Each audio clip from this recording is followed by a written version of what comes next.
ഞങ്ങൾ മലയാളികളെ നിങ്ങൾ കൊന്നുകൊണ്ടിരിക്കുക. മലയാളി മാത്രമല്ല, എവിടെ തമിഴ്ക്കാരും കൊള്ളുന്നുണ്ട്. അവരും ഭരിച്ച് കഴിക്കുന്നുണ്ടല്ലേ?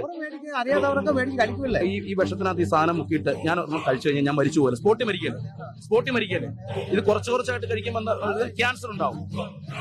തമിഴ്നാട്ടിലെ പച്ചക്കറി തോട്ടങ്ങളാണ് ഇവിടെ. കാരണം തമിഴ്നാട് ഏരിയയിൽ നിന്നാണ് കേരളത്തിലേക്ക് ഏറ്റവും കൂടുതൽ പച്ചക്കറികൾ വരുന്നത്. ഇത് നിങ്ങൾ കഴിക്കാത്ത എന്താ? വിഷം കൂടുതലാ. അതുകൊണ്ട് മരുന്നുകൾ അടിക്കുന്നത് വിഷം കഴിക്കാത്ത തന്നെ. ഇതിൻ്റെ അകത്ത് ഇച്ചിരി വിഷം കൂടുതലാണ്, അതുകൊണ്ട് നമ്മൾ കഴിക്കാറില്ല. ഇതൊക്കെ കാണുമ്പം ഞാൻ ചിന്തിക്കും, നമ്മള് മലയാളികൾ ഇതൊക്കെ കണ്ടിട്ട് ഇതൊക്കെ കുറയ്ക്കാനുള്ളൊരു വഴി നോക്കുമായിരിക്കും അല്ലേ.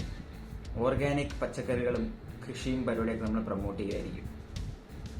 ഒന്നും സംഭവിക്കാൻ പോകില്ല.